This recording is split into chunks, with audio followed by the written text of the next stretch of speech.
checkpoint.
Hello, chat.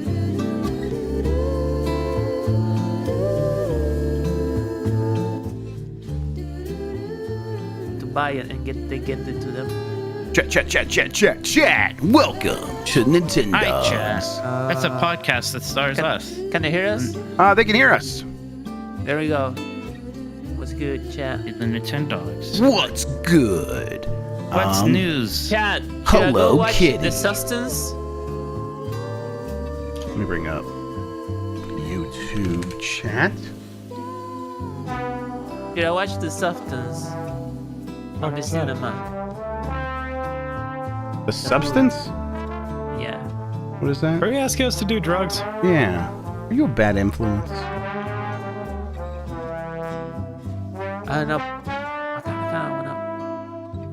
I want to party. I want to know what love is. And I want you to show Yeah, me. it's that Demi Moore movie. You are correct, chat. Let's see. Call of Duty Spiritual Warfare. Come again? Oh, was that an outside thought? Shit.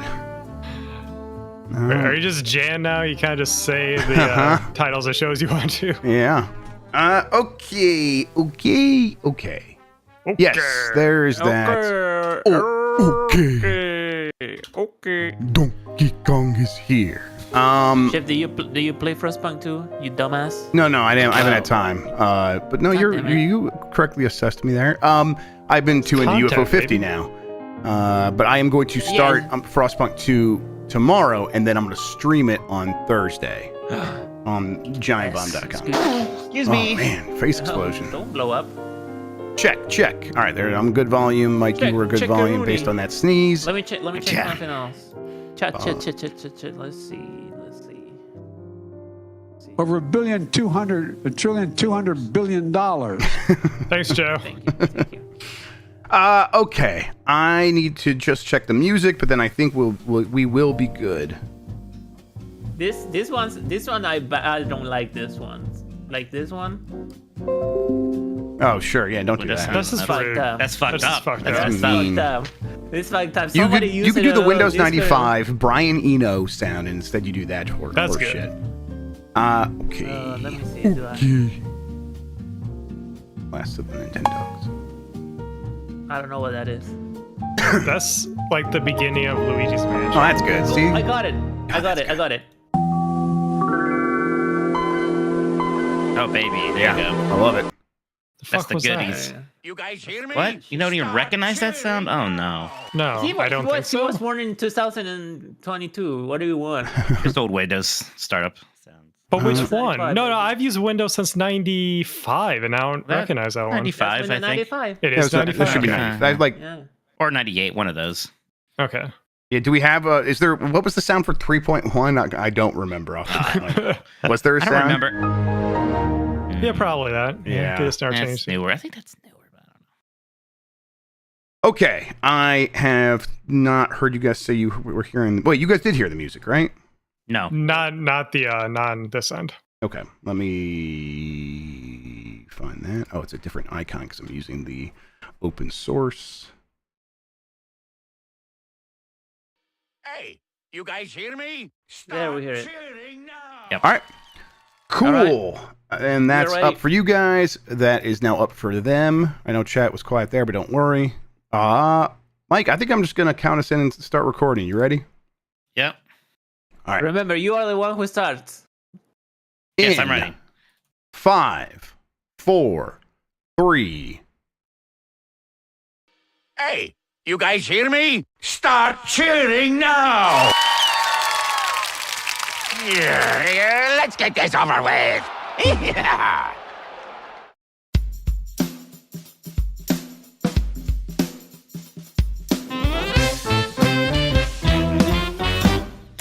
Woof woof. Hi, I'm Mike Minotti, and I am a Nintendog. Hi, I'm Jeff Grubb, and I am a Nintendog. And we are the last of the Nintendogs. Today was Echoes of Wisdom almost a Zelda Maker? What is this mysterious new wireless device 24 from Nintendo? gigahertz. And what classic JRPGs are coming to the Switch now? Jeff, Chris Pratt has already got me giggling over here with that super chat. We'll get to that later. Top Thank you tier so super much. chatter, Chris Pratt and R-Truth. Everyone needs to step up their game. Step up your game, match their Well, energy.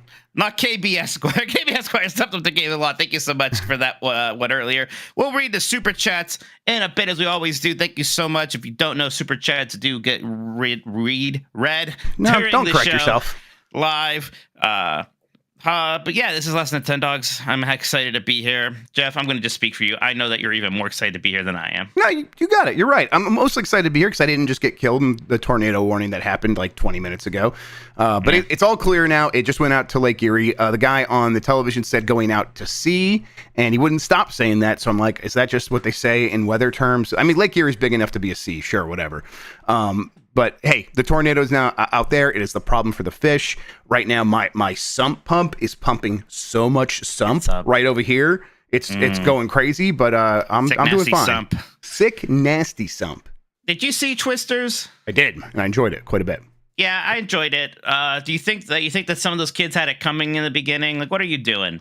Chasing tornadoes. Oh, They're like so surprised. Like, the tornado's dangerous. Oh. yeah. I mean, it's happened. I'm like, yeah, this all makes sense. This all tracks. I only feel a limited amount of badness for you and what you're dealing with now. It turns out that the tornadoes can be unpredictable sometimes. Running after it seems like the wrong choice, but in our like pickup truck, right? at least the YouTube guy had his like cool drills that planted them into the ground. Very He didn't cool. have any drills. no, you got to drill the ground. How much do you think? Sorry for the Twisters spoilers. How much trouble do you think he got in at the end of the movie when he did that at that airport and ruined the concrete road at the airport? I bet a lot of trouble. I bet he might have to go to jail. I bet he'd be like, you can't prove it was me.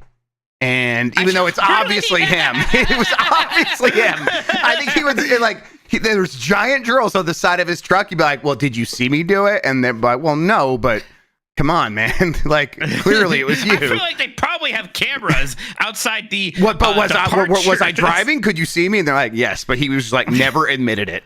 He just charms his way out of it with that shit-eating grin the entire time. Yeah, just being from It's Texas, fantastic. apparently you could do that. Yeah. They're too powerful over there. We gotta do something about that with their cowboy hats. You know what we're doing about that is watching the Dallas Cowboys suck very bad, which has been very entertaining so far this season. You would like that. The Browns have been not amazing. No, but what are you gonna do? We got the Guardians going to their playoffs, although we'll probably get destroyed by the Yankees, who will hopefully then get destroyed by the Dodgers, and that'll be okay. Tigers are gonna win it all, and if they do, wow. I win like $100. So there we go. Wow. Yeah. I mean, you won. You had that parlay that one time. Does $100 even matter to you anymore? Well, because I only put like $1 on it, so that's fun. Like when you go like only bet $1 and you can win 100. That's a good time. It's something like that. But mostly I just do that so I like have even extra incentive to be very excited for the Tigers. That's I got to feel something these days. But yeah, people ask the kids. the wife, everyone was down here in the basement, which is why we started the show late. But everyone's safe. They're going to get to bed right now. And really, it was just some lightning and some heavy rain and wind here. And we need it. Apparently, okay. I moved to Ohio, Mike, partly because of the water wars. And I'm like, I want to be next to a great lake. So when it happens, I could just walk a little bit because we won't have cars anymore, obviously. And I could just go get some fresh water for my family. And now I'm like finding out Ohio is having a drought. There is so much water, literally 200 feet that way. How is it possible I'm in a drought? It's crazy. Yeah, I don't. It's just it has been a bizarrely long amount of time since we got some rain, but it was raining today here. Yes. Imagine it was raining over there, so it's coming. Hopefully, it cools down. Hopefully, it cools down. I know we're old men talking about the weather, but nothing makes me happier than when it cools down for fall. Talking about the weather rules. You know what? Like, is one of the few things we all have in common. 100%, it rules. I love doing it, and no one's ever going to stop me. No, look, I walk into Subway, people are working there. I can't start talking to them about Epic Mickey. They probably don't care. I bet they care about the weather. It impacts all of us. Yeah, exactly. It's a common denominator. I'm going to go to it every time, and I hate when it's hot, so I'm thinking about it constantly. Yeah. Jeff, want to hear about some news? Yeah. Tell me about the news. So, the Grezzo's Legend of Zelda Echoes of Wisdom started out as a dungeon creation game. This is kind of from one of those internal interview things that Nintendo does. The game directed by Tomomi Sano? Tomomi? Your mom? Tomomi Sama. Excuse me, I'm butchering that. But yeah, so it was initially explored as a dungeon creation game. It was IG Enuma suggested shifting the focus from dungeon creation to using the copy items as tools. Jeff, this is maybe not a totally shocking thing here. When you kind of look at this game, you can kind of see how maybe this was born out of idea of using a little avatar character to place items in dungeons. They experimented with some dungeon making tools. It was kind of tile based with that Link's Awakening remake, which was also done by Grezzo. Are you sad we're not getting a Zelda Maker? No, I'm not. I think it was easy to piece it together the circumstances and to look at this and kind of see the trajectory that it was all on, where they did the little thing for Link's Awakening and it wasn't fully there. It was them kind of like, is this something? Should we continue down this path? And clearly they were experimenting with it. And while they were doing that, they stumbled across the really fun thing. It's like a reverse Sim City. Like, remember those stories about Will Wright was like building a map making tool for another like a helicopter action game or something like that. Exactly. And he's like, making these cities is way more fun, actually. What if we just made that the game? And here it's like, well, let's make a game where you make something. Instead, it's like, actually, it's way more fun to use these tools as a character in the world. And I think when that strikes you in the development process, you got to just run with it. So I am not sad because I think this is the right choice, first and foremost. And while I love Mario Maker. Mario Maker is a once in a lifetime kind of game, the kind of experience I had with it, and Mario Maker 2 I really love as well. I don't know if there's enough juice to like do that with every franchise the way we maybe once thought. It's kind of like maybe there should be a indie scene where they take some of these ideas and make games like that, and instead Nintendo should be making Zelda games actually, and that's the best use of their time. Yeah, we've seen fans do some Maker games that are very high quality. The Mega Man Maker is very good. So, you're being served with that. Plus, with Zelda, it's not like a Mario where, 2D Mario games, pretty much just the levels. I guess there's the overworld, which is a component of it. But basically, it's levels. For Zelda, the dungeons is a big part of it, but it's not the entire game at all. There is towns, the overworld, all these other things. And so, I think can't building really replicate that. A satisfying, fun, interesting dungeon is such a degree of difficulty. Like it's a whole tier above making a Mario level. So it probably wouldn't work out in a number of ways. Not that it means they shouldn't have tried. I think they did try. Obviously they did. And again, I'm happy with the outcome because I think Echoes of Wisdom looks very good. It's right up my alley, what I want from Zelda these days. It's going to be out very soon, Thursday, right? Yeah. I think we're probably going to get reviews here, maybe even tomorrow, right? Because that's the day before it comes very out. Soon. I'm looking forward to that. I want to see what people think. I don't know. For me, I feel kind of lucky because a couple years before Breath of the Wild, I'm like, man, here's what I want them to do with Zelda. I want them to take the original Zelda and expand on that in sort of like maybe an open world kind of way. And I get exactly that game. And it's actually way better than I ever thought it could be. And then I'm like, well, maybe next, like, literally, I remember thinking like, just take this and go deeper and take all this stuff and just do more of that. And that's what Tears of the Kingdom was. And I'm like, oh, if I could get anything else, they should take the 2D games and kind of experiment there and do fun stuff. I'm just getting everything I want from Zelda. And I know there's fans who don't feel like they're getting everything. They have a very different, not very different. They have some things different that they want from the Zelda franchise in terms of emphasis on lore or a various number of things. For me, it's all coming up Jeffrey for this stuff. So I bet this game's going to be very much up my alley because I'm just sort of on a winning streak with this series in a way that I feel very selfish and happy. Yeah, the series has just been on quite a bit of a heater, maybe especially after, not that they're bad games or anything, but Skyward Sword was maybe a little iffy, and then those DS games little iffy. But there's quality there for some of them less quality, but it's it was in a rut. It was just in a rut, and now it feels like ever since Link Between Worlds, yeah, it's just been the people working on the franchise now are people who grew up loving Zelda and also are maybe the most talented game developers in all of Japan. So hey, great for us. Any other Zelda characters that should get their own entry? Now that Princess Zelda's got one. Tingle already has. So Tingle has two. Believe it or not. Yeah. What? Yeah, Tingle has 2 games. Rosie Rupee Land and the dating sim one, which we should play on Valentine's Day. I meant to do that last year. They should just really make a full-blown horse girl game with Marin. Yeah, they should. That'd be fun. Do it. That's a good call. Do it. I wouldn't mind like there's a couple like store running simulators. Have one of those in Hyrule Town or something like that. That could be cool. And just like occasionally like you like wake up and all your pots are broken and you're like, what the fuck happened here? Like there's good stuff there. Yeah. You saw that card shop simulator game. I saw Snowbike Mike streaming it. It's just like this game where you run like a card shop, like trading card game stuff, and it looks amazing. Like people come and play games. Sometimes they smell bad, and you have to spray them with like deodorant. Really, that's incredible. Incredible. You have to like set the prices. You have to like buy shipments. You have to give people exact change and like all that stuff. It looks great. I saw it in the Steam shop, and then I was listening to a Kind of Funny podcast while working out or something, and they were mentioning that Snowbike Mike had played it, and you mentioned it was on his personal stream. If you want to play that and all of us kind of help you run the shop, I think that'd be a fun stream. Let's go for that. Yeah, give me the Vaati face turn game.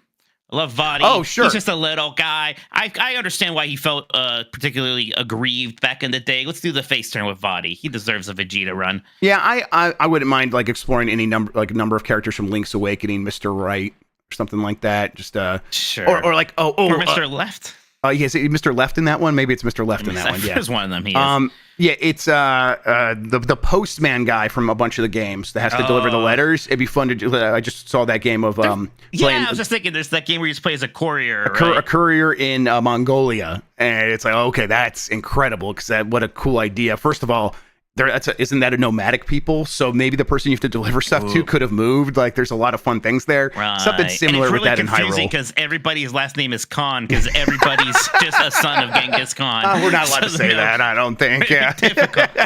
It's very difficult. Next up, Nintendo submits mysterious new wireless device to the FGC. It's not the Switch 2, something entirely new. A diagram shows the outline of where the FCC label will be displayed on a squarish footprint with rounded off corners.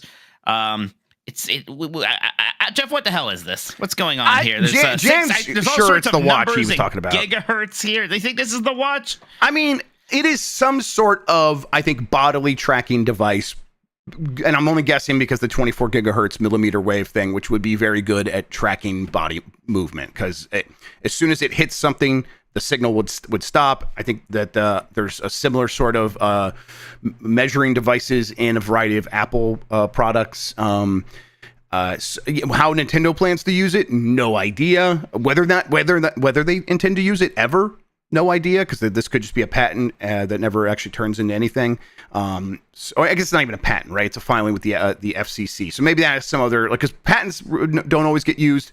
Maybe if you're filing with the FCC, it actually is intended to be used. I haven't really thought about that too much. But in terms of what it could be, I think it wouldn't be surprising if it is a Nintendo wearable that tracks your body for health reasons. This is probably the next generation of Wii Fit. Vitality sensor.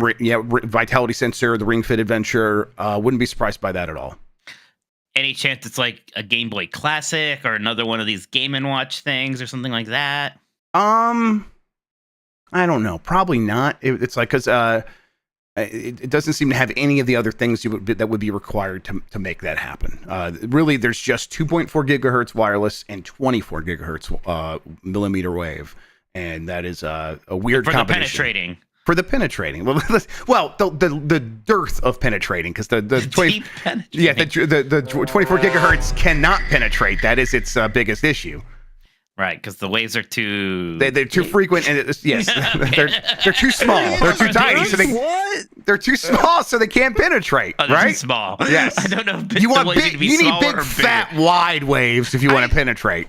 I both understand waves and don't actually. I can't actually visualize what these waves are in the air. Yeah, I mean, yeah, it's just like the radio frequency. So like 2.4 gigahertz just means it is a wave that is going up and down 2.4 thousand times per second, and that's a lot. But 5 gigahertz is twice as much as that, and every time it has to like do that up and down motion, it can't like change that through anything that's dense or has mass, or it struggles to do that, which is why 5 gigahertz Wi-Fi in your home has such a smaller signal radius than your 2.4 gigahertz wireless. That's why you need both when you have Wi-Fi in your home.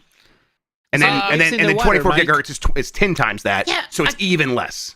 Yeah, I get what waves are and the waves are, but the problem is like these are radio, like they're emitting from a source all around. I just have a hard time visualizing what that actually could possibly look like. It's the same. You can't see them. You know? I know that they're invisible. Does it sound like you do now, Mike? I know. Are you an anti-waves person? Yes, I don't believe in them because I can't see them. Yeah, exactly. That seems safe. If you can't see them, just don't believe it. So we had that Sony State of Play earlier for PlayStation, which of course we did. About the PlayStation, but a few of the games announced there are coming over to Switch. This includes the Lunar Remastered Collection, which is launching next spring. This is the main 2 games in the Lunar series, which is Silver Star Story Complete and then Lunar 2 Eternal Blue Complete. These were originally Sega CD games, and they had PlayStation 1 ports, which I think is what those complete versions were originally on. These are very classic style JRPGs that are beloved by fans of the genre. I've been meaning to play them for a while now. I'm excited to see them. It's going to come with some enhanced graphics, audio, quality of life improvements. Not quite like 2D HD or anything like that, but it looks sharp and it looks vibrant.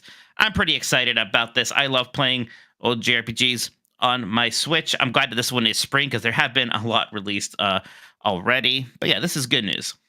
Give me the basic facts. Turn-based or action RPG? Oh, turn-based. Super turn-based. Character parties, lots of characters. 5 people parties, so relatively big-sized parties are the time. Yeah. And then is it like you're going to have a team of 100, like Suikoden, or is it like 5 people parties and there's 9 people you're picking from? Yeah, I don't think it's like Suikoden. I don't think there's that many. Again, I haven't actually been able to play these yet, but I'm pretty sure it's not like that. Again, like whatever... something almost standard, aside from the relatively large party size. It is relatively standard stuff, just done well. And again, this was on Sega CD first, so at the time it was just really exciting to have like CD quality audio and the anime cutscenes. And then those anime cutscenes are here, and they look much sharper than they have before, especially in the Sega CD, right? Where that stuff could be. Although I love compressed Sega CD video, I do. There is something to it. Yes, there is something to it. It's so Brad Lynch, Marino in chat says same devs as Grandia.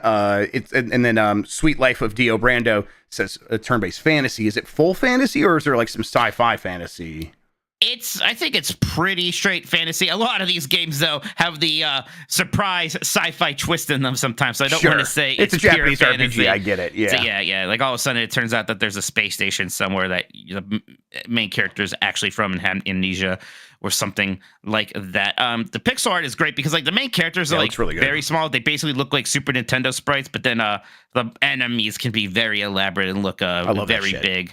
Yeah, it looks fantastic. Just very pretty backgrounds and everything. Yeah, it's just like it's like the ideal of what you close your eyes and imagine a classic JRPG to look like. Even if like people today are gonna make like the indie JRPG, it probably is gonna look a lot like Lunar, even more so than it'll look like a Final Fantasy. Right. Yes. Exactly. Yeah. It looks very cool. When I saw it pop up, I'm like, oh, there will be a lot of people very happy. And then I saw the chat, a lot of excitement beyond like. Obviously, you and Sean were like, oh, this is something I've been meaning to play. A lot of people in chat were like, this is awesome. So, hey, I'm happy for the JRPG fans. And as always, I'm always curious to like check it out. Maybe one of these will click with me one day. Who knows? Maybe it's Lunar.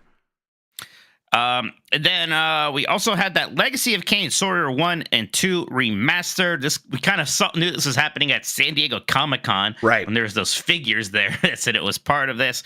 Well, here it is. It's from Aspyr and Crystal Dynamics. It's launching December 10th, basically on PC and all of the consoles. Seems pretty similar to what happened with those Tomb Raider games.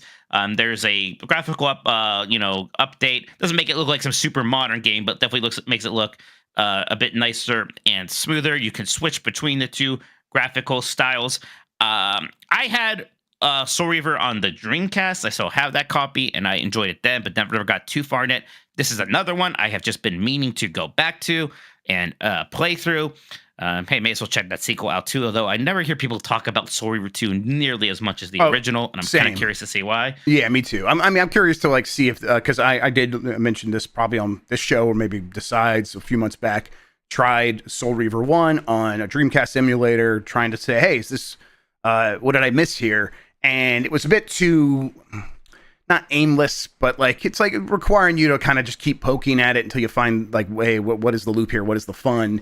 And I just couldn't get on track with it. I'm hoping that the remaster can kind of smooth out that experience a little bit. I'm not expecting vast changes like those Tomb Raider games were Tomb Raider, and that was right. The game's probably going to be relatively 1-to-1. What they'll update, they do update the controls, like the Tomb Raider remasters do have an updated control scheme. Which in that game, it's like it's kind of a little weird because that game is so almost kind of grid based in a weird way. Yeah, but it is still like it's like you still need that because you're asking people who are not used to that and never got used to tank controls because they're kids to go back and try these games, have that there. And of course they had the tank control options, which I did switch to, and I went back and forth and it was like both of these work really well. So I bet for Soul Reaver having updated controls will make more of a difference in terms of getting me into it, because I did want the tank controls for Tomb Raider. Right. And so much of it, the game really is the vibe. It's the music. It has a very striking art style. This was Amy Hennig did the writing on this. This is kind of where she made her name. So there's a lot of reasons why this game is important, why so many people still hold a torch for it. Cool, right? It's just cool. It's cool. Yeah. It's cool stuff, and it's very much like something you think of from that generation, right? There were like your Final Fantasies and like some of that super top tier stuff, and then not too far below that you had stuff like this that was also just very important and very cool, and it's worth going back to, and it's awesome seeing it get some love here. Yep, happy about it. All right, Jeff, that's it for our news. We do have a bunch of super chats. Why don't we take a quick break and then we'll dive into those. Sounds good. Nice break. What do you want to do? Jump back. You can just jump right back in. Yep. Yeah, I'm ready. Oh wait, hang on. Let me hit this button real quick. All right, there we go. No, not that button. Oh, that's fine. Oh shit. Cool. Don't touch anything. All right. All right, we're back, Jeff. You can read those super chats, sir. All right, got a bunch of them here. Let's get into it. Postman Dan. Tonight, I will dine with a $7 double meats meal deal with your bi-weekly beef and cheddar tax. Enjoy. Hopefully, Lufia 1 and 2 remastered come to Switch as well. Yeah, I do kind of occasionally conflate Oh, Lufia right, my bad. and Lunar. I just did it right now. I was like, what are you talking about? I just said they're coming. Yeah, I conflate them all the time. Yes. Lufia is Super Nintendo. So it's kind of similar because it's like, again, very classic JRPG stuff. And also haven't really played Lufia yet, and I've been meaning to. So, yeah. Yep. Anyway, we're getting Suikoden in soon, too, 1 and 2. Right. So, like, pretty much, and we already have the Grandias. These will the play. all happen eventually, yes. Yeah, they're just all there now, which is nice. There are some, like, we don't have Wild Arms, like, that hasn't gotten the collection yet. That would be nice, hopefully soon. Was Wild Arms on PlayStation? PS1 was the original ones. They were early ones. There's a bot, right? There's a Wild Arms There's bot. In Astrobot? Was there? I can't Marino remember will know because he did the whole thing on. Yes, there is. Okay. There was. Okay, cool. All right, that's good. That's neat. That's incredible. So, okay, like, I'm convinced now that there's something weird between Square Enix and Sony about there no Astrobots thing in there. Because even, like, the DLC doesn't have any right away. They just didn't want to play ball for some reason. And I don't know if they were weird about money or what. But I find it kind of interesting. Might be weird about money. Square Enix has also probably been like, we need to rethink our... Like, they're probably mad at PlayStation for some of the stuff when it's like, they just gave you a bunch of money and you could have said no. Like, you could have said no. You didn't have to do these exclusivity deals. Right. That's not PlayStation's fault. They're just looking out for them. This is on you, homie. But I wonder if they're a little sore. Big Fresh 37. Did you play Orcs Must Die Death Trap in Germany? I've not played it anywhere. No, I did not see that in Germany or anywhere. No, I think I may have walked by it at some point. I remember seeing a trailer for it at one of these shows. Have you ever played any of the Orcs Must Die games? No, I have not. I played the original, kind of a tower defense sort of action game where you're down. There you go. Yeah, it's an action game first and foremost, but you are setting a lot of traps and stuff like that. They were good. I just I'm not like ever been craving more of it, really. Mm-hmm. KB Esquire with a big hundo, $100 super chat. Thank you so much, KB. Question: don't game prices in digital stores on Nintendo, etc., stay higher because the retailers that sell their systems demand price parity on games or something similar? I wonder if Steam shows us that when you don't need retailers, discounts can be more aggressive. Well, I mean, the thing is, the games go down in price at retail faster than they go down in price on the digital store. And I think that's because when something's physical and you can compare, like hold both, and you can compare the prices right in your hand, you have to be more aggressive. Whereas digital is much more about like hunting and like you're going to go find the thing you're looking for. And if that's you, they know you want that thing. So they're going to charge the price that they can get away with. But there might be some price parity stuff where they have to kind of keep it fair for retail to some degree. Either way, don't be expecting some big change to pricing because the whole point is not to sell digital games so they can give us a price cut. It's to give themselves a bigger profit margin, of course.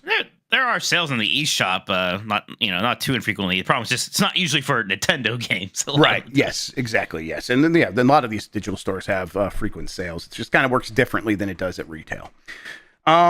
Jake Plays Things says, AKA Pseudospace, AKA Woke Gabagool Boy.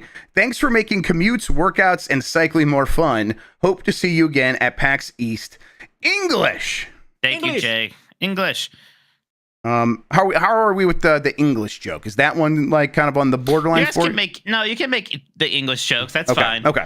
Cool. I don't want to hear anyone ever say the words "Mike is racist" again. Is all I want. Slurricane is like out, right? We shouldn't say you're the Slurricane.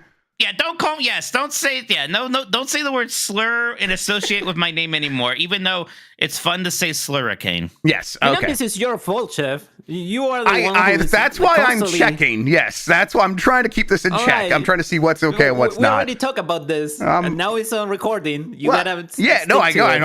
I'm doing my best here. Okay. Whiskey Samurai, it's my birthday. Happy birthday. Have some money. Well, that's not how it works, but thank you so much, Whiskey Samurai. I've been obsessed with video pinball games recently or lately, so I'm wondering which game characters that don't have a pinball game should have a pinball game.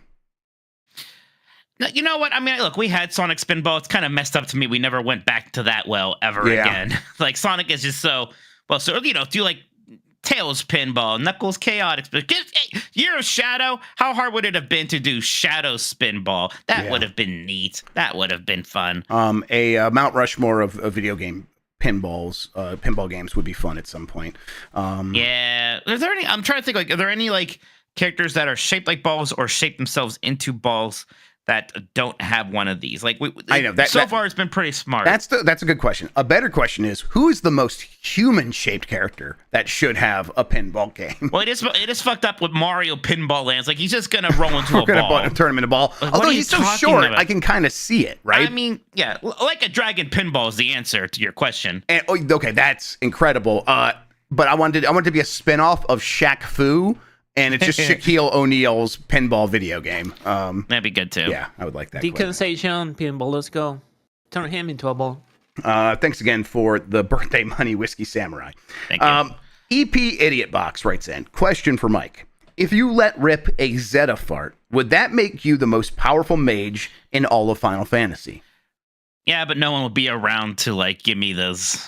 Yeah, even God would be dead. Yeah. Everyone would just be, Remember when Bart was shaking up that beer can for Homer for April Fools and the explosion that happened? It'd be like that. But then remember... remember when Smoke destroyed the Earth in his fatality in Mortal Kombat 3?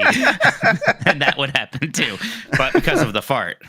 Just good reference. I like thinking about Smoke throwing so many grenades he blows up the Earth. Ed Boon was at the Cleveland Gaming Classic. So was John Tobias and a lot of people. And that's where they were. I saw the pictures of them together. Shit. Yeah, they're in Cleveland. I was want to go to Ed Boon because we did that first Mortal Kombat 1 interview. At that time, I was like, "No, Smoke hasn't been in one of these games for a while. You're gonna put Smoke?" He's like, "Ooh, we'll see." And then like Smoke was basically announced the next week. I was like, "Hell yeah." But it turns out I didn't want to talk to him. Yeah, fair enough. I thought it was Cyrax, the one that blew up the Earth. Incorrect. It's Smoke. All right, my bad. 1,000,000% was Smoke, my boy. From Chris Pratt, our good friend. Instead of a Zelda Maker, they should make some kind of game where you make your own Mario levels. Perhaps I'll make one with lots of Fupas to stomp. Oh, shit. Oh, man. Let him cook. I don't know why it's the ... at the end of these every time. Like he like gets lost in thought. Like this is like this is real good I'm stuff just here. Pondering the Fupas. Perhaps I'll make one with lots of Fupas to stomp. What's the legality of us putting Chris Pratt on a shirt that just says "Pondering the Fupas"? ... You could ask him. He's in chat. Okay, I'd like to know. I'll get his permission. Okay. That'd be funny if we like. No, we have permission. He said so in our chat. We could just like have one of us poorly draw a Koopa and write Fupas on it, and that can be the shirt. Perfect. I love it. Fupas. Fupas. ... All right. Gooey Cheese 42. Why can't we get a big budget Godzilla game? I'm trying to will it into existence. Excuse me. Yeah, it's been a while. Every time they try, they're usually not that good, except for like, we had some of the fighting games, which have been fun. But it seems like it should be such a slam dunk, just some kind of destroy a city and fight monsters, single player Godzilla game. I want it to be big budget, but I want it to also be to look like a man in a suit in a video game. Sure. That would be a lot of fun. Rule. That'd be a really good time. I'd love that. Yeah, I wonder if, because you could like do the physics of the rubber suit. Like that would be, I would love that. Yeah, it's hard because the whole idea of Godzilla is a relatively low budget thing. So how do you justify spending a big budget on a video game for a relatively low budget movie? Now, of course, some of the more recent movies have been bigger budget, but they've never been blockbuster budgets, I don't think, except for Matthew Broderick. Right, like, I mean, that was the whole thing with Minus Zeros, that it was kind of shockingly cheap for how good it looks. Exactly. God, what a good movie. A good movie. Dat Boy Jerry, please talk me out of buying the Zelda Switch Lite. Okay, here's the problem. Because I think we just saw the OLED screen for the Switch Lite. So I'm having a hard time not buying one myself. The OLED screen for the Switch Lite? I mean, that one you have to buy and like install yourself. Yes, yeah. Totally. Well, that sounds like trouble, so don't bother with that. This is like asking a crackhead. Don't give me crack. I'll tell you not to do it. It's stupid. You don't it looks really good. Hey, it's solder free. It's plug and play, baby. We already talked about sodomy on the other thing. It is gold. Oh my god. I'm like realizing the joke you're making is that soldering sounds a bit like sodomy. That's the joke. Oh my god. Oh my god. Okay. Wonderful. Read the next one. For Dukawas, how's it? For Wakabaz? How do you say the thing? Fahogwa Gods. Fahogwa Gods says. Hey, Fahogwa Gods. Hey guys, Zelda has 3 dots like my little dog Lena. Anyways, big criticism. 99% of the time, my other podcasts are talking about Poe and Tronbon. You all need to get it together. You mean Poe from Kung Fu Panda? Probably not. I like that Poe. Tronbon from Kung Fu Panda? Tronbon's a good character. Tronbon's great. They should do more to Tron. They should put her in a fighting game. One thing I was looking for at the Cleveland Gaming Classic I did not find was Misadventures of Tronbon, so still need to go pick that one up. It's good stuff. But, man, fun character to play as the Marvel vs. Capcom 2, it turns out. Really glad they put her in there. Postman Dan says, looking forward to your exit strategy of Storm Chaser YouTubers. There you go. Seems like a bad idea in Ohio for some reason. I die very quickly. Yeah. Seems very unsafe. Yeah. I think doing it like in the plain state's a little bit easier. Ohio's got too many different kinds of things going on. I don't know. Yeah. I wish one of the people in the YouTuber's crew died. Why? From a tornado. You know which one I'm talking about, the obnoxious one. Uh-huh. I think he should have been sacrificed to plot. And you know me, I don't have very much movie bloodlust. But I was like, the other main character had to lose a lot of people, and people were kind of mean to her about it. Or like, why are you so afraid of tornadoes? And I'm like, geez, it's a big mystery. Chris Cuves says, I just love your shirt, Jeff. That's all. Yeah, there it is. There's the bad Photoshop Star Wars episode. You have so many episode 1 shirts. I got like 6 in one go right before my vacation earlier this year, and I've been just kind of wearing them. I have one ready to go for tomorrow, so it's the pod racing shirt. Okay, since there's some confusion about chat, I was talking about a fictional character in a movie that I wanted to die, for the love of God. Sorry. You just said it with so much sincerity, Mike. That's the thing. From Fahokwa Gods, I love Marin. Yeah, we all do. Yeah, it's a good. How did you feel about Marin starting to kind of show up in every Zelda game for a while? Do you think that she should be one of those? She probably should be, even though I think maybe my initial reaction is you're cheapening it. You're making it feel cheap that she was so special in that one game. But Marin is great, so I love when I see her again. Let's see here. Postman Dan, Untitled Groose game. Yeah, Groose is great. We all like Groose.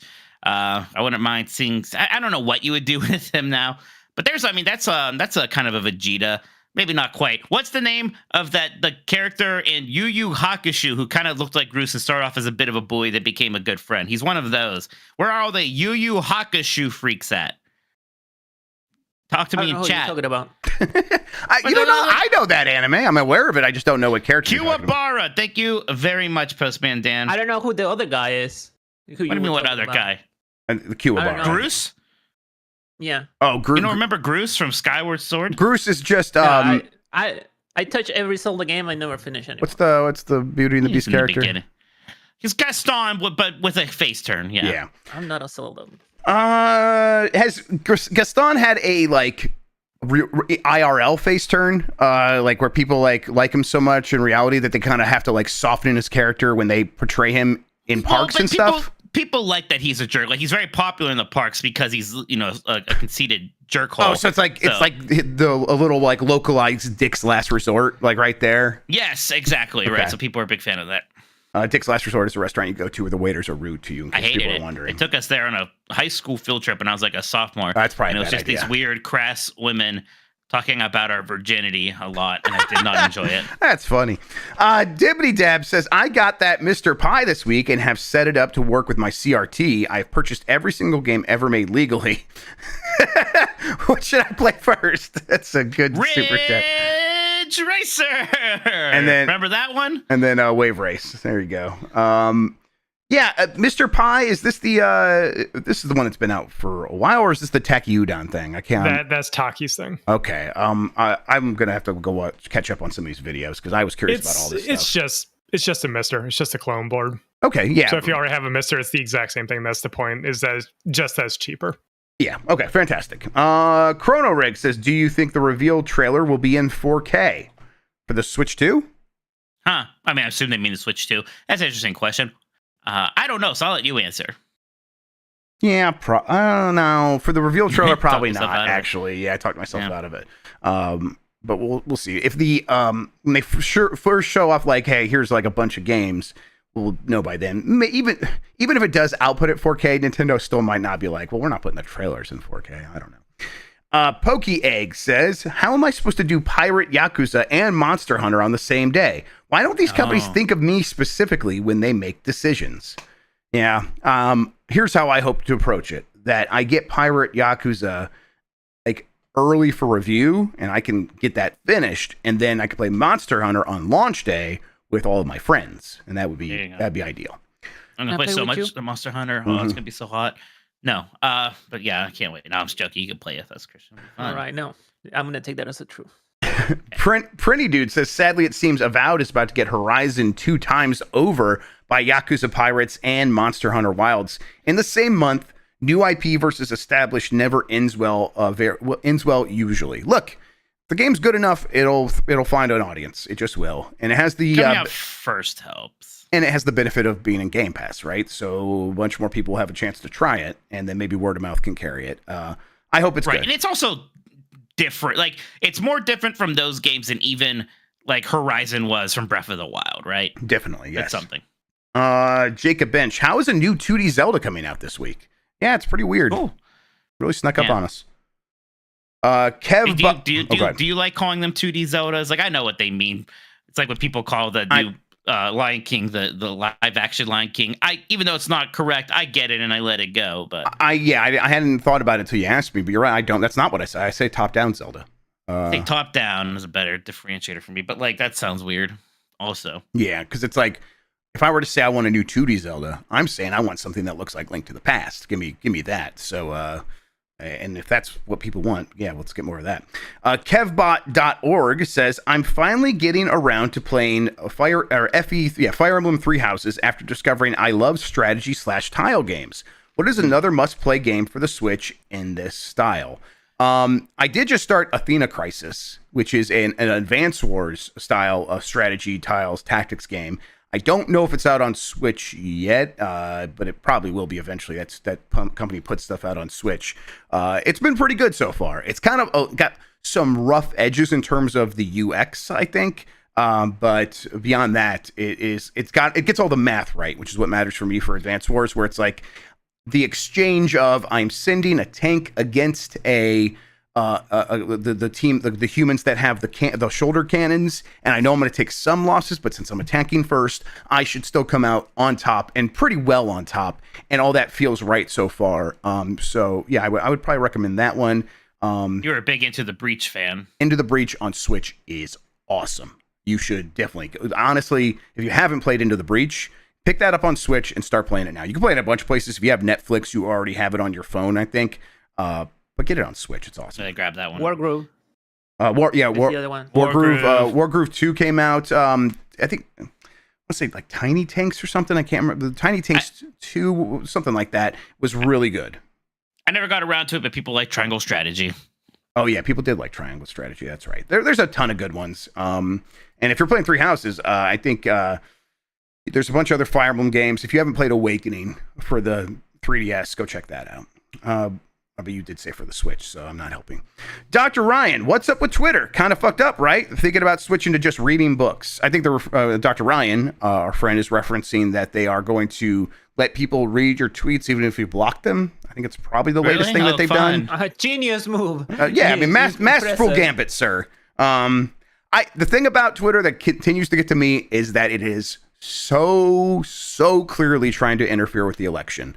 And I don't mean like his retweets. I mean that the algorithm for watching videos, you will go from watching something that you're interested in, and by 2 videos, and it auto scrolls now, you are watching some heinous, like violent thing happen of like people fighting in a parking lot. And it's clearly designed to make you hate people, fear people, become racist, become misogynistic, all these things. And it's like this powerful force trying to act on the public at large, and it's disgusting, and it makes me so mad. And so yeah, I've started using Blue Sky and Threads more. It fucking sucks out there. All right, we are all caught up on the super chats now. Mike, back to you. All right, why don't we take a break and then Tiny Metal. Yes, thank you, EP Idiot Box. That's the game I was thinking about. Metal. Not Tiny Metal 1. Tiny Metal 2 is really good. Cool. All right, let's take another quick break. We'll come back. We got a mailbag to catch up on. Well, what I wasn't a bully, so I didn't got it. He was the strongest guy on the school, and he was protecting the school, and then he wanted to fight. He was like a bully in the first few episodes. I thought, or he didn't Was like he? you. You didn't like you or whatever. Well, no, he wanted to fight him because he was strong. He was just like, he liked yeah, to if I want to fight somebody just because you think it'd be fun is bullying. Yes, it is. Fighting people for no reason is bullying. I think it's cool. He had a reason. He thought of him like he was strong. He wanted to test his mind. Jeff, is this what it's like when me and Mike talk about stuff and you're around? Yeah. Okay. I'm sorry. I'm sorry, bud, but yeah. Okay. There you go. Okay. Oh, kind of like Kunio and Ricky. Exactly the same. Fupa Trooper. All right. Let's I go get back. it now. All right. I'm ready to get back into it. All right. Good. All right, Jeff. Come on, boy. The mailman's here. Go get him. Go get him, boy. Go get him. That's enough. Get back. Okay, you made your point. That's enough. Jeez, God, calm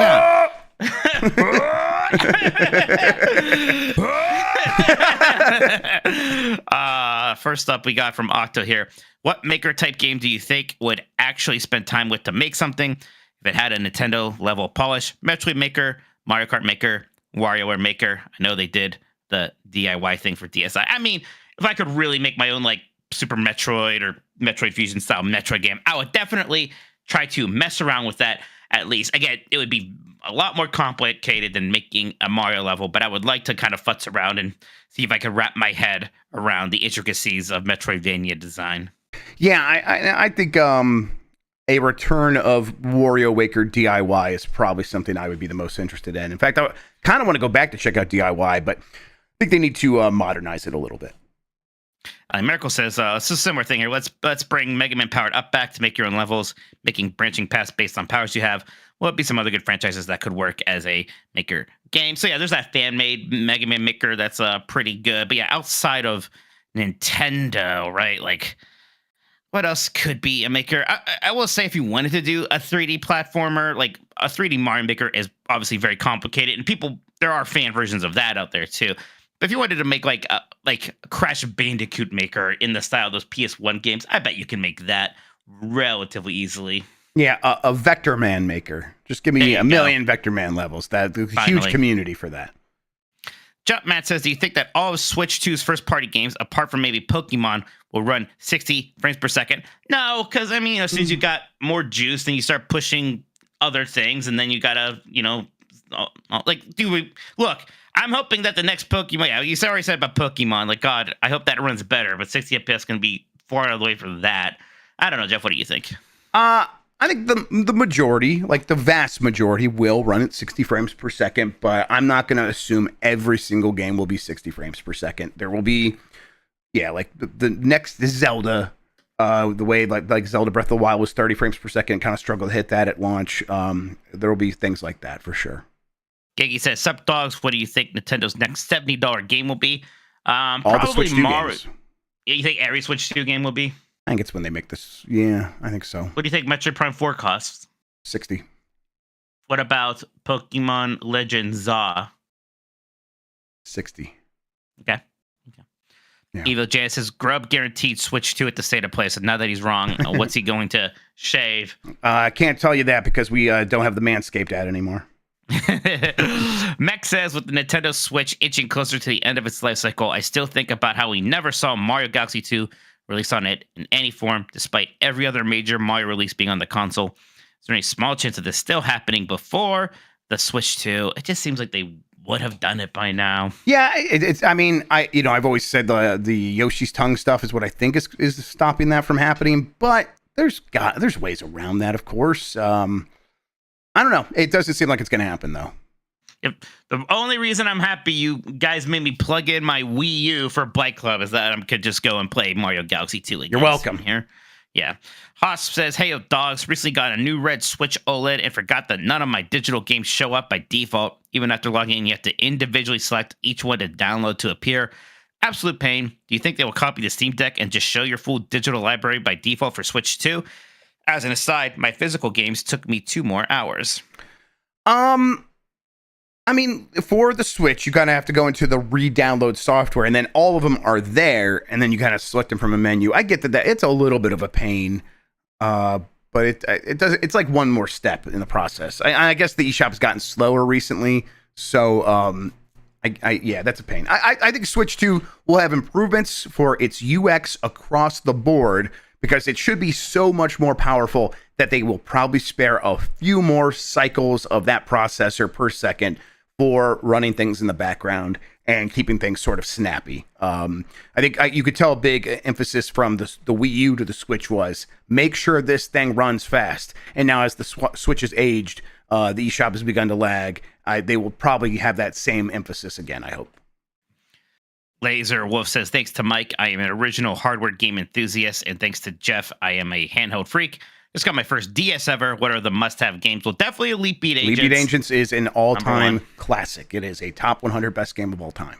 Since we were talking about pinball games, I like Metroid Prime Pinball a lot. Yeah, it's a great game, for sure. I think that's super fun. The Rhythm Heaven on DS is very good, right? It is fantastic. Yep, all the Rhythm Heaven games are very good, but that DS one is the first one I played, and it's the one my wife played as well, and she fell in love with it too. She actually did way better than me. Turns out she's got more rhythm than I do, surprisingly. Yeah, if you like kind of narrative, visual novel, puzzle games, check out Hotel Dusk, which is super, super fun on there. Like that 999.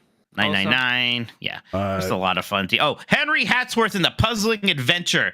If you want Mega Man X mixed with a drop-down puzzle game, that is good stuff. Yep. The finished ride games. You said those. There's some good ports for that, like Chrono Trigger.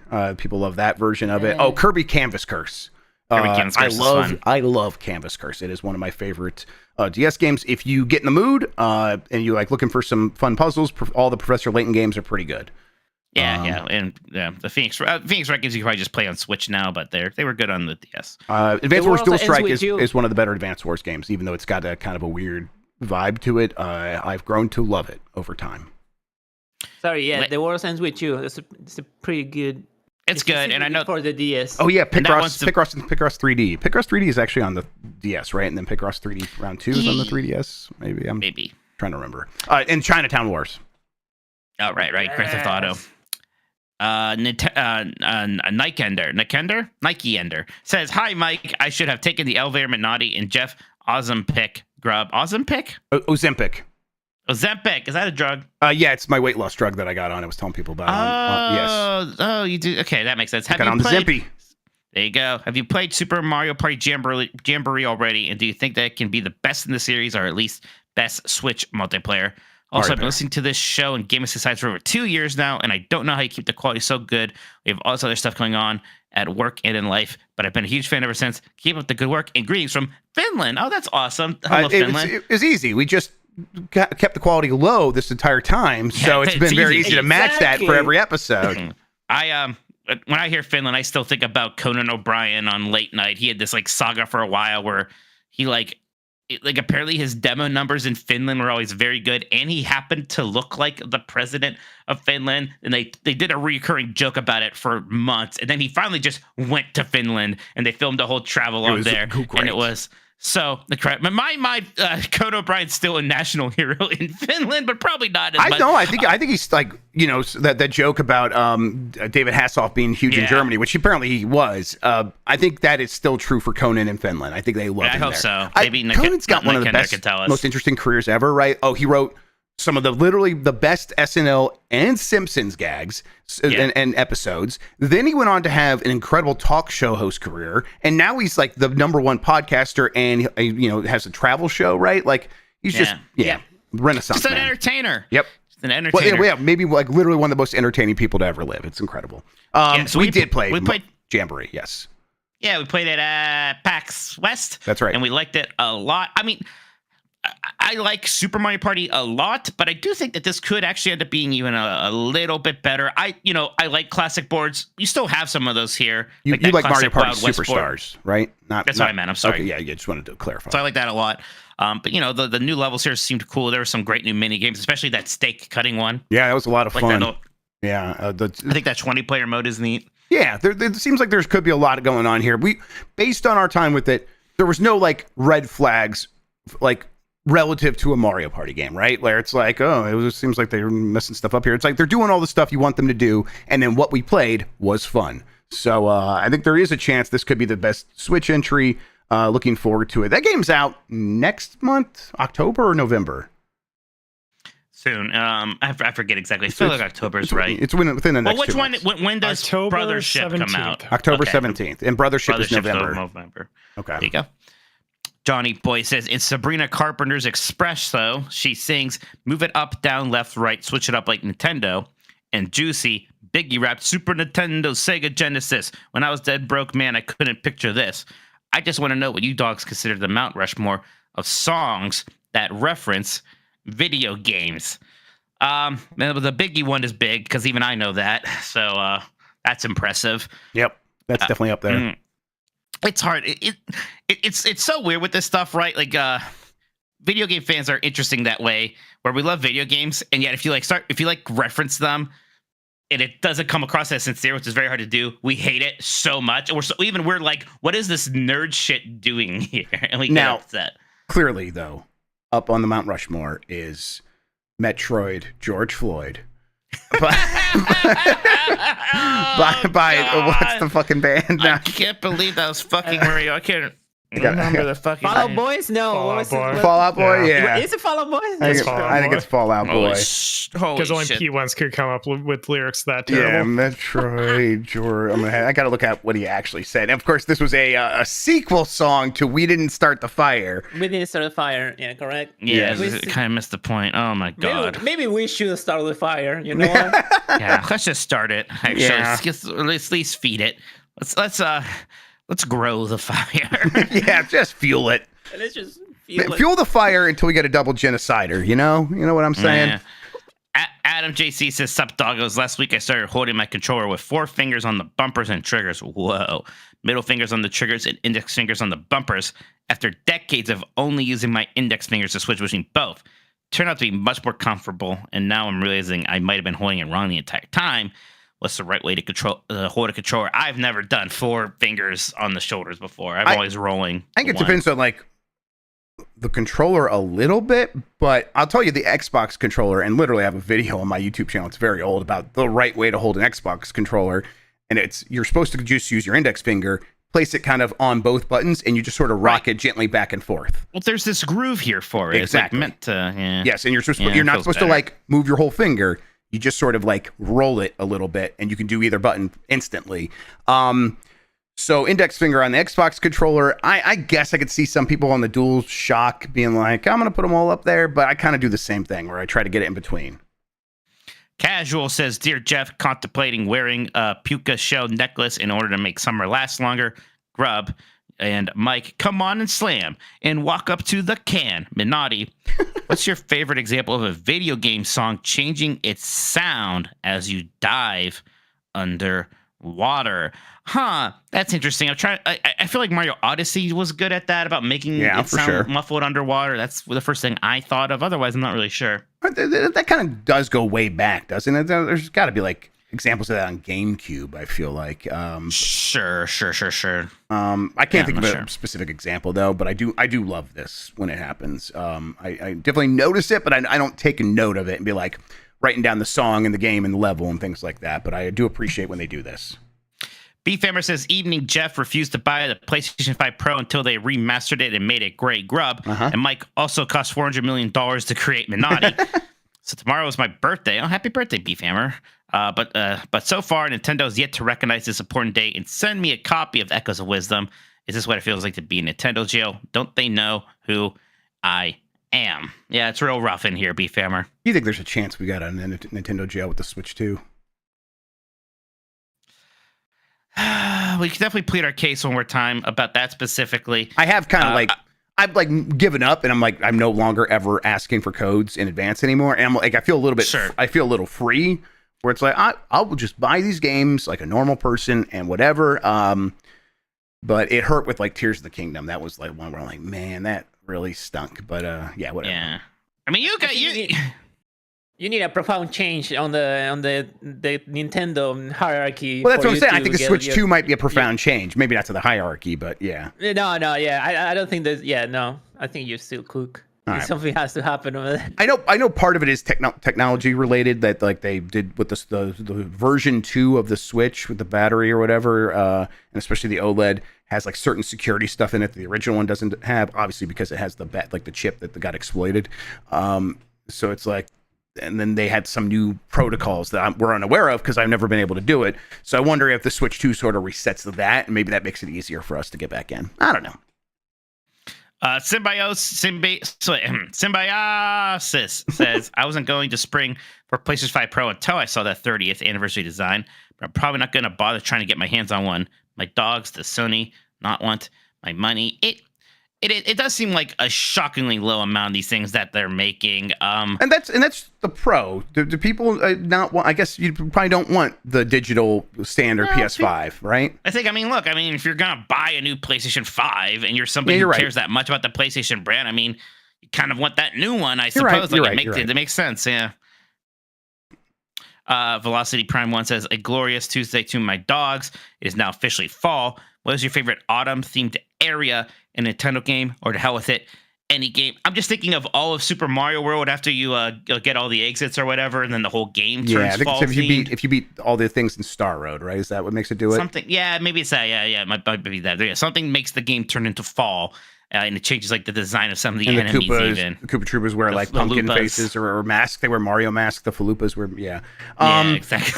In Mario Kart 8 Deluxe, when you go through the Animal Crossing level and the one lap that is fall, it just looks so good because you know that HD and the game is such great art and it's got this nice sheen to it. I love that.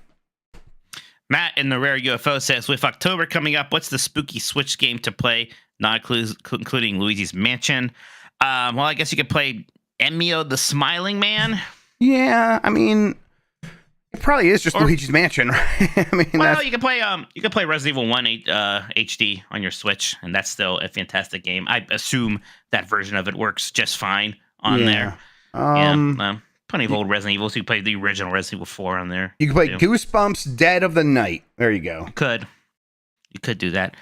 Riz Racer says, hey, Mike and Jeff, what song goes harder? I want to take you for a ride. Mars vs. Capcom 2 or Eye to Eye from a Goofy movie. Oh, Eye to Eye goes so ridiculously hard. Like, I would take you for a ride's great. It's 10 seconds long. It's 10 seconds and it loops. If you try to listen to it as a song, it doesn't work, actually. It was great as a character select music. It is fantastic for its job. Eye to Eye has that one part where, like, the background singer, after the main guy says something, and then the background singer's like, "Nothing's gonna stop us now." I believe it. I'm like, yeah, nothing is gonna stop me now. That's fantastic. Thank you, a Goofy movie. Dadstrobot says, what is the most popular Disney character that Rosalina is more popular than? Is Rosalina more popular than Daisy? I don't know. I don't think so. I don't think so. More popular than Birdo. No way. Wait, Birdo? Rosalina? Yeah, Rosalina's more popular than Birdo. The bird? Birdo. Well, I mean, I know. Yeah, I know Bird. I'm thinking. I don't know. You don't think she's more popular than Birdo? I just like, what is that? Like, if you put them in a police lineup, I think more people are going to like recognize Birdo than Rosalina. I think too many people are like, yeah, is that Blue Princess Peach? I think there are a lot of kids who have no idea who Birdo is, and a lot of them know who Rosalina is because of Mario Kart. Are you misunderstanding the question, or are you changing the question? What is the most popular Disney character? Excuse me. Right. You said Daisy. I was like, Daisy Duck? Really? I did misunderstand. You weren't talking about Daisy Duck? No. Oh, okay. My bad. Thank you for your honesty. No, I was just wrong. To be clear, Rosalina. But either way, the answer is no. I don't, because I think Daisy now is, man, that's close to Rosalina. Actually. Rosalina probably more popular than a Horace Horsecaller and Clarabelle Cow Yeah. Okay. Yeah. What What about Pete, the cat? I don't think so. Yeah. I mean, well, popular is weird because he's a villain. Like kids aren't supposed to like him. Aware of. Let's just say these. Aware of. Yeah, I think more people know about Pete. I think you might have unintentionally gotten it right the first time. I think she's between Donald and Daisy Duck. No, I think Daisy Duck's way more popular. Do you think Daisy Duck is more Yeah, popular than Just Rosalina? as like someone who has like kids that like occasionally intersect with Disney stuff, Daisy Duck is right there with that main crew frequently. Right. So in a way that Rosalina isn't with the Mario crew. Rosalina is not always there. Daisy Duck is pretty much always like there. Daisy with Duck's those like in Ubers. all the Christmas specials and stuff like that we watch every year that has Mickey Mouse. So it's like Daisy Duck's just like right there. Yeah, but who watches those? Get out of here with that. Fair enough. I do. Every child in America. Yeah. I mean, Rosalina is in Smash and Mario Kart. Yeah, that clearly sure. that does But- change it up for me a little bit when I remember she's in Smash. Yeah, but yeah, it's. And Mario Look, Kart. I think maybe it's close-ish. I'll tell you what. I can entertain the thought as opposed to Minnie Mouse versus Rosalina, which is just absolutely wild. That's insane. Why do we always pit crazy. women against one another? I don't get it. Breadfish says, "Is the title of the movie Toy Story meant to be a play on the term toy store, or was it just called that because Toy Story sort of rhymes and it sounds good?" I think at one point it was called A Toy Story, even. Yeah. And then, unlike BioWare, they realized that the article was completely unnecessary and hurt the flow of it. No, I don't think it has anything to do with it sounding like the term toy store. Yeah, I don't think as so cute as either. that is. Yeah. B says, "Hello, dogs. Me and my buddies enjoy watching bad movies, so naturally you felt the need to watch Borderlands, despite your cries of pain to not watch it. But we ignored your warnings and went ahead. After watching it, I never experienced so much pain in my life from a movie. Can you see it in your heart to forgive us?" No. Your punishment is to now you have to go watch Noobs. It's on YouTube. Oh, don't do that. They have to. Hey, I don't make What the was rules. worse? Noobs or Borderlands? What was worse? I mean, Noobs is even more painful to watch, but Borderlands somehow is even less of a movie in some ways. And it's like, Borderlands is a big budget thing. It's got fucking Kevin Hart in it. Like, what's going on there? Somehow I got a Borderlands ad on Twitch like yesterday. It's like in theaters now, and I want to be like, is it? Like, It's definitely not. It's definitely not. It's on home video now. When did we talk about Borderlands? Remember we talked about Borderlands? What do you mean? We talk about Borderlands a lot. Yeah, I don't know, but you and me, we talk about Borderlands, and we talk how Chef was very wrong about it, saying that it was so good that it was fun to watch. Somebody on my Twitch yesterday was like, or was it you? Somebody was like, I watched it. Jeff's wrong. It's not so bad. That was it's me, good. actually. Yeah. That was you. That's a skill issue. You gotta match the movie's energy to really understand. Listen. It is. I said it's painful and a slog and a gauntlet. And if all that stuff sounds like I can't believe a movie is those things, it's so bad it's good. If all that stuff sounds like a bad time to you, then it's gonna be bad. I had a kind of a good time, but because I was hanging out with my friends. Not Sure. because the movie was awful, and To be I fair, wouldn't recommend it even to I just took watch. a huge edible beforehand, so that helped. Also, that your brain is fucked up, not Yeah. only for the edible, but for other reasons too. So, Yeah, I don't know exactly. what. Willow Davis says I can't stop drinking Oreo Coke. It's sold out everywhere. It's always zero sugar. It cost. I think it's only available in zero sugar version. Maybe I'm wrong. It costs less than a Liquid Death. I'm starting to pair it with meals. The Coke. Oh, he's saying that as like it's a plus. The Coke Oreos were very good, but very potent. By the way, I can only hope this collab lasts forever. What other things would you like to see the Coca-Cola company collab with? And you can't say Robitussin. I can mix those together on my own time, so that's fine. Oh, there should be Coca-Cola Logisons. I like how the way you're saying it has devolved slowly over the day. Cough drops. Coca-Cola cough drops would be great. What? They should taste like Coke. I hope you know that I did have to include the pre-show in the Bombcast Yeah. audio version because y'all referenced that way too much. People would have no idea what half the jokes we made So in the first you 20 put it at the minutes very were. end or something? Yeah, it's Okay. like 10 minutes, or sorry, 10 seconds of silence. I'm glad it's kept for prosperity now. Yep. That's the word too.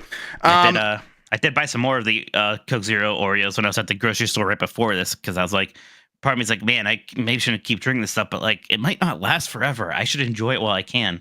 I think it's 2024 now. It was originally cocaine in there. Let's put crack cocaine in there now. Okay. Yeah. Fuck yeah, let's go. My kind of man. Screamy Madden says, hello, Mike. Jeff Grubb helped me make a lot of money. Minotti. And Mike Minotti helped me get addicted to Oreo Coke Zero Grubb. What food from a Nintendo game would you get Coke to do a cross-promotion flavor for? A Princess Peach cake, a Breath of the Wild cake. Ooh, Cracker Barrel used to. I don't know if they do it anymore. They had that Coca-Cola cake, which is basically just a chocolate cake with Coca-Cola in it. It wasn't like a super strong Coca-Cola flavor, but I still really liked it back when I enjoyed chocolate more. So I would enjoy that. Yoshi's Cookie. Yoshi's Cookie Coke. Oh, a Coca-Cola Yoshi's Cookie. More things should be Coca-Cola flavored in general is what I think. I had those Coca-Cola Tic Tacs. Yeah, those are fantastic. I love those. So good. Whenever I see those, I get them. Pop them in. Yeah. What a nice treat. Yeah, they're so like, they do have like an extreme pop to them when you bite into it because it's like all that Coke, soda, carbonated flavor just popping out, even though it's so good. It's a solid. How is it carbonated? It just feels God, like it is. Coca-Cola tastes good. It's just a top tier flavor. JD Kemp says, what do you usually get from Salt and Straw, the ice cream place? Also, this month's special flavors are all apple-based. Yeah, that was happening even when we went to the Seattle one, but I was so happy to be there. I let it slide. I always get their salted caramel ribbons. It's amazing. God, I could go for it right now. I will. I'll be near one in November, and I will probably get something because we're going to be spending a whole day basically at Downtown Disney. Is that what it's called? It's Disney Springs. Disney it used to be called Springs. Downtown Disney. It's still Downtown Disney and Disneyland. It's Disney Springs and Disney World. Okay. Yep, they have one there. It's very good. Is there a place where we should eat in Disney Springs that you would really recommend? Yes. There's a couple favorites. Morimoto Asia. It's a slightly higher end Asian restaurant, so maybe not the kids. Something I think everybody will like is Homecoming. That's Art Smith's restaurant. It's just like Southern comfort food. Right. So incredible fried chicken, very good mac and cheese. Instead of chicken and waffles, they have chicken and donuts, and that is just a vacation meal. Okay, that sounds right fantastic. there. All Yeah, right. Homecoming. There's a lot of good restaurants. We watched a whole video about it, so all these are I have like in the back of my head. So yeah, cool, awesome. Homecoming is fantastic, and they have a lot of bourbons and moonshines there also. Dr. Ryan says, my fiance is at work tonight, and I didn't want to cook, so I just ate 2 entire shrimp cocktail plates from the grocery store. Yeah. What are your guys' best? What did I just do? Meal stories. I mean, like, when I'm in an emergency meal situation, it usually just is like, I'll eat a peanut butter sandwich and like a slice of American cheese or something like that. I'm not usually putting together monstrosities. I'll do the Vinny Caravel every once in a while where I'll order what seems like a Domino's order for a family, but I'll be by myself. And Oh, yeah. I am the family now. Yeah, I am the family. And it's like, I will eat this entire pizza and I will tuck into these wings to an extreme degree and maybe have a breadstick as well. That it hasn't happened in a while, but I have done that multiple times in my life. It's always rough when you do like a Domino's or Papa John's order and you get like cheese sticks and a pizza and then like the cinnamon roll bites. You're like, it's just all bread. It's all bread. I just am eating nothing but bread. I can't imagine If it doesn't have for cheese, it has frosting. It's crazy. Right, it's terrible, but it's so good. Always be clothing on a plane says, do y'all have any interest in going to Tokyo Game Show, or is Gamescom the international show choice? I gotta be honest, I have very little interest in actually being at Tokyo Game Show. I want to be in Tokyo. Oh yeah, I want to go to use Tokyo it real as bad. an excuse. I mean, but would you go rather there. be at Gamescom or Tokyo Game Show? I mean, now that I've already done Gamescom, I guess I'd rather see Tokyo Game Show at this point. But like, I feel like Gamescom was more accommodating for English speakers than I imagine Tokyo Game Show will be. English. Yeah, maybe. I feel like they said. Well, we can find out soon how people feel about being in Japan, and see how they feel about the English situation. But my understanding is it's pretty accommodating for English speakers, especially for Tokyo Game Show. It is very accommodating. Yeah, it's on the tourist part and on this Right.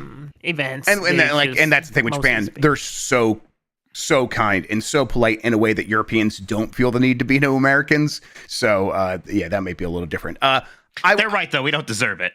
Oh, for sure. Yeah. I would want to go to Tokyo Game Show only because I could pair that up with Bit Summit. I really want to go to Bit Summit, and then while we're there, I could visit 84 Play, say hi to those guys. I would love to do that. So Tokyo Game Show for me, for sure. And buy a bunch of shit for sure. Oh yeah, definitely. Yeah.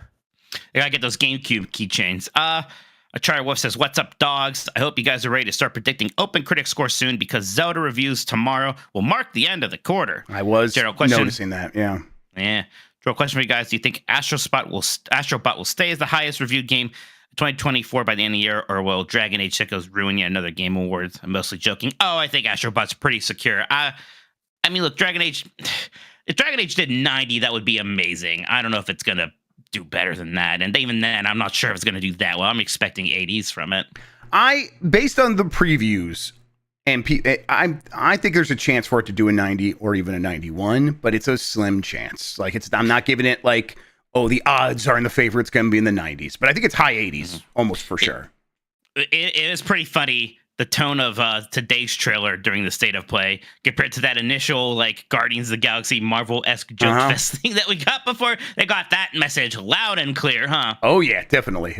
And that's the right choice because it looks very good now in that trailer. I have that. Honestly, that needs to hit. Neva needs to hit. This is for the Giant Bomb League. And then Brothership needs to hit.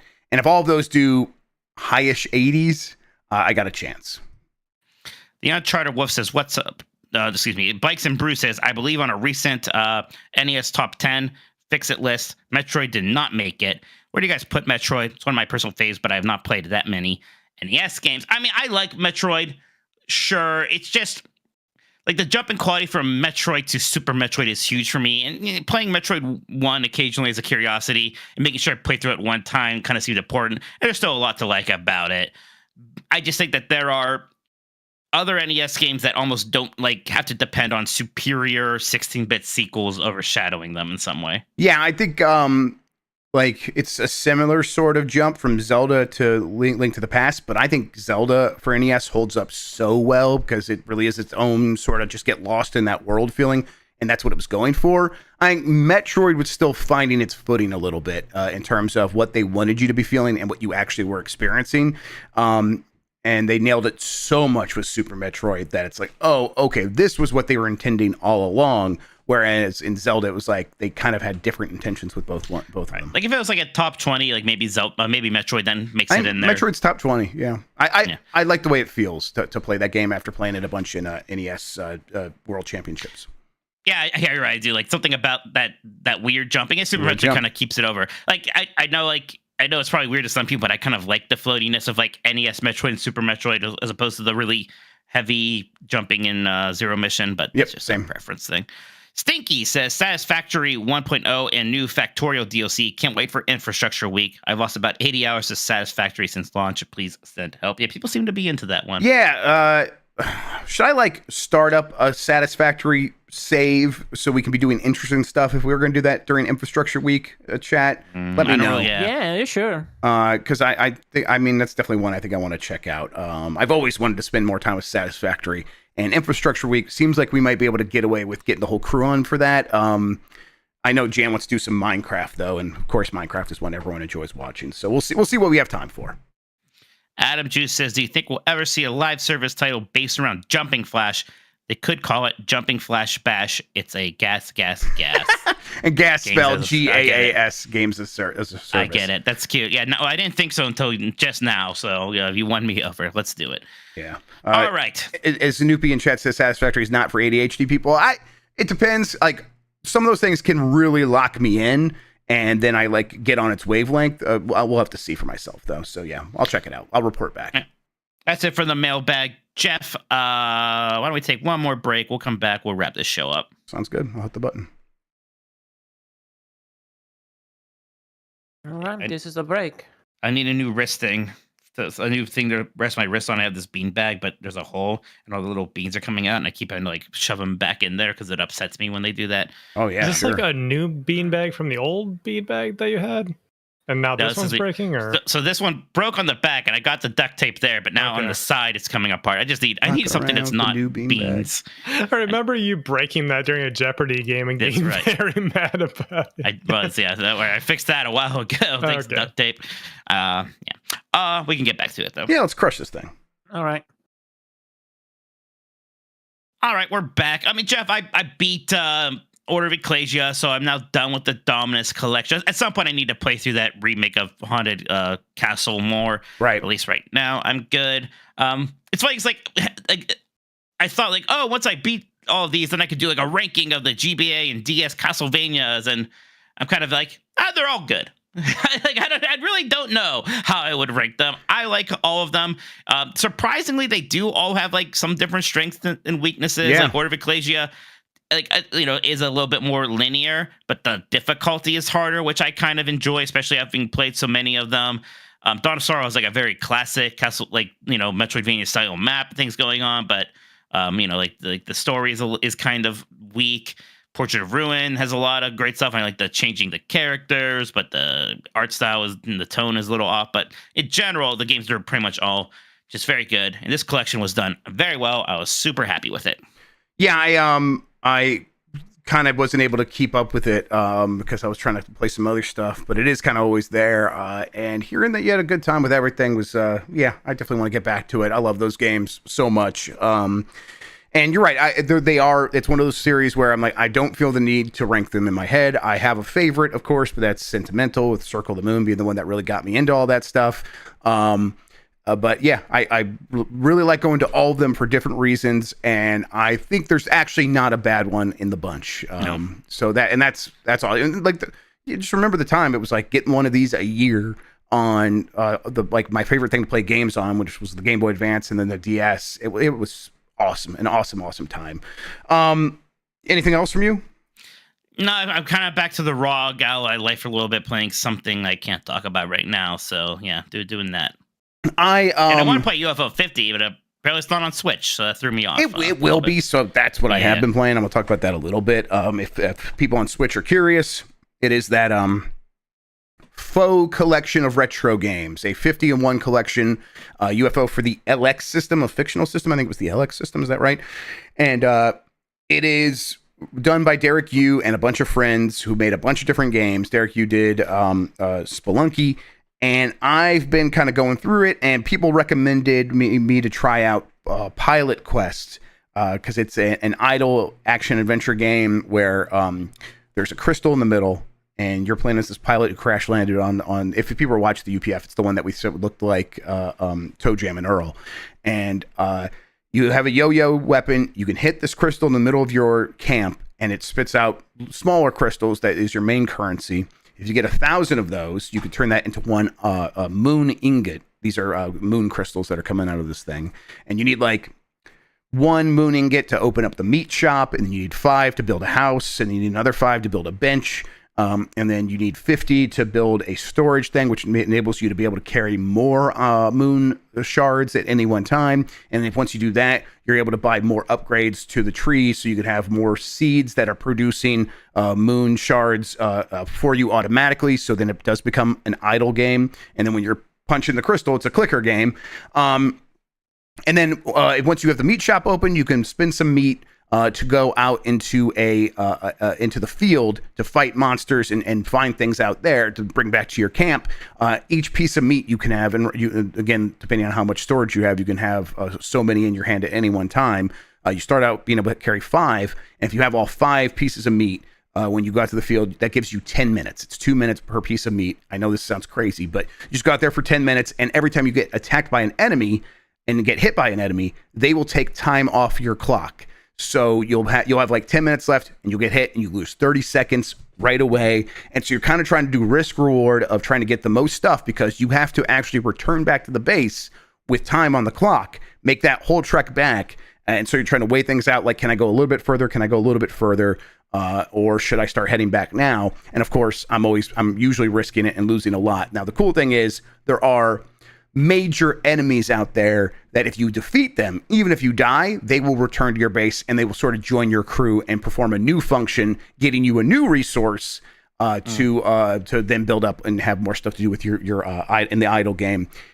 It's really addictive. I kind of immediately got into the flow of it. I really enjoy it. I'm like, I'm playing clickers way in the past. I've enjoyed these before. I've not played one in a while, so that's also hitting. Also, it's designed by people who are not necessarily trying to. They know what they're working with, and so it's kind of like a generous clicker. And you could tell it's not going to be one that is going to suck up. Not predatory. Yeah, and it's not going to suck up tons of your time. It is kind of well paced, and I'm really enjoying it. It's been very good so far. Now, that's the one I'm playing in the moment. I beat Barbuda, the first game. I've kind of messed around with a bunch of others. I've gotten deep into Mortal, which is that the sort of action platformer puzzle game where you can play as a guy that can like dart himself into a wall, and you can use your body as a platformer, and you have 20 lives. And every time you use one of these powers, you lose a life, but then you can find pickups to get more lives.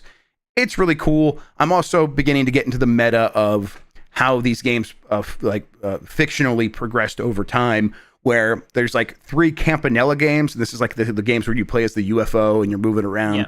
I played the first one, but like when I'm playing the Pilot Quest game, I went over to my ship and it's like, oh, your Campanella crashed. And you're like, oh, this is the Campanella ship from the Campanella games. And it's like, it's all connected and fun and generally like light ways, but you could tell that there's probably more going on than you can even see.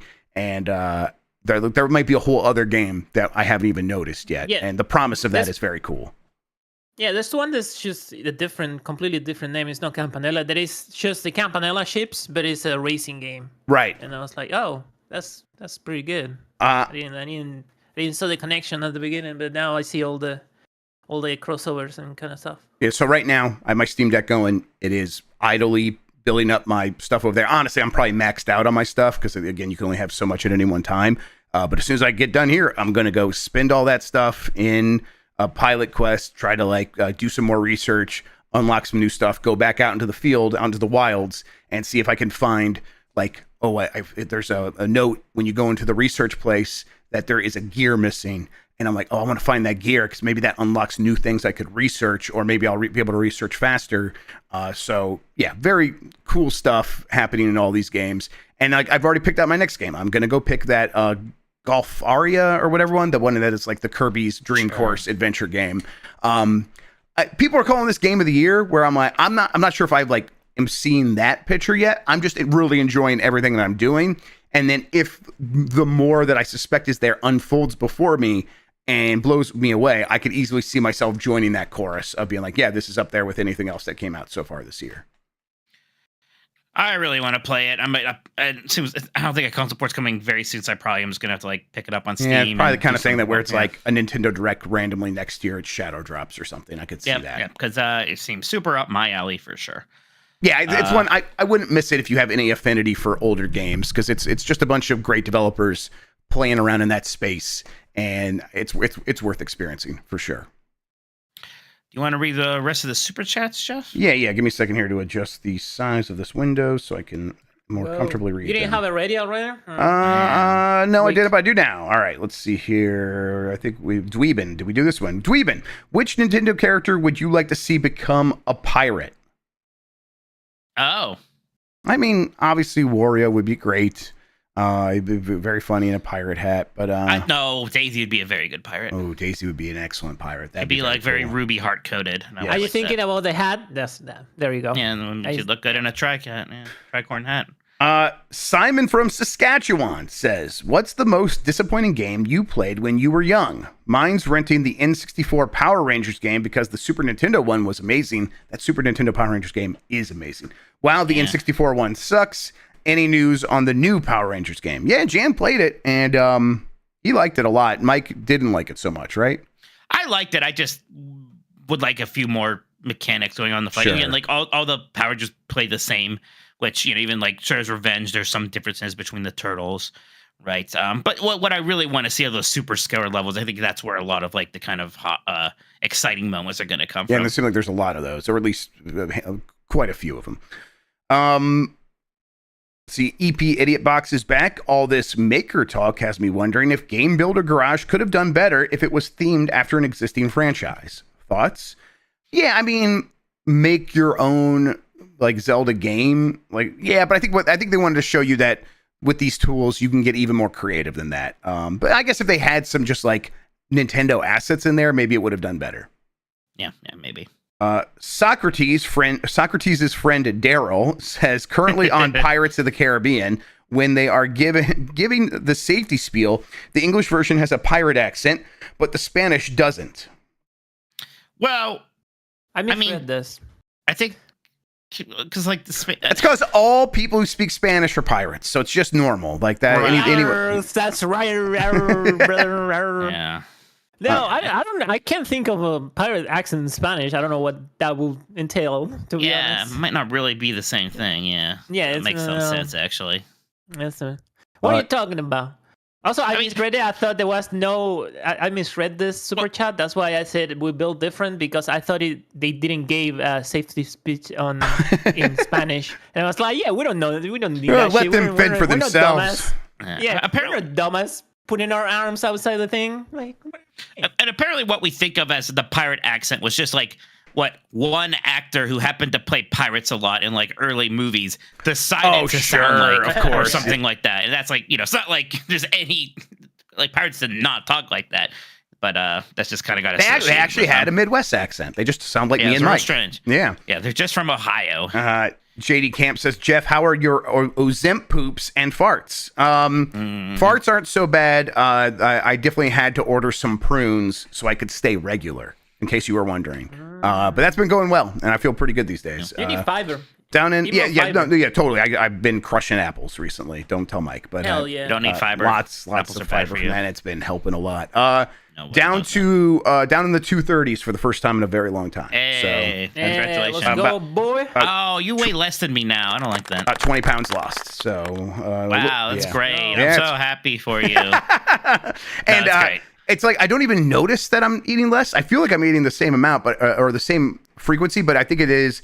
I am just eating when I'm hungry, just like I did before. I'm just hungry less frequently, and then I feel fuller way faster. It's hard to eat a full big meal, which no complaints. That's what I wanted. As somebody who's also losing weight, but for another reason, not having hunger sounds so good. I'm hungry all the time. I need to get on that shit. Sorry, bud. Yep. I want to clarify in chat. Fiber is not bad for you. It's bad for me because of Crohn's. That was my joke there. But people shouldn't eat fiber. Say that, please. No, thank you. Do not become addicted to fiber. Do not become addicted to fiber. You will begin to resent its absence. Okay. No more super chats so far, Mike. Back to you. And then we're done. We're out of here. That's it. Stop asking me for things. I'm tired. I'm going to go to bed. It's going to be sweet after I finish this newsletter. No Blight Club tomorrow, but maybe later in the week, Jeff. Yeah. I mean, Dan wants to do it Friday. We'll see. We'll see what happens on Friday. I feel good about it. Take a week off, honestly. I think it's a great idea. What's the big rush? A Friday Blight Club sounds delightful. What a way to end a week.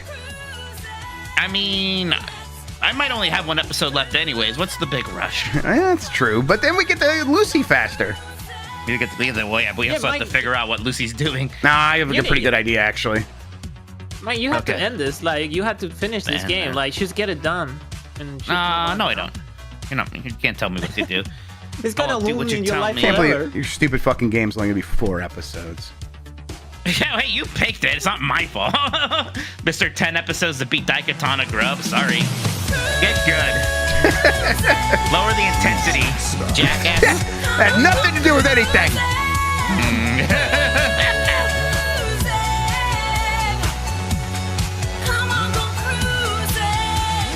Let's go cruising.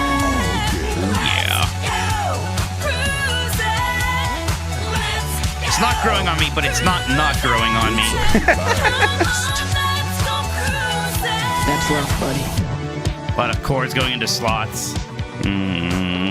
Those are great liquid explosions.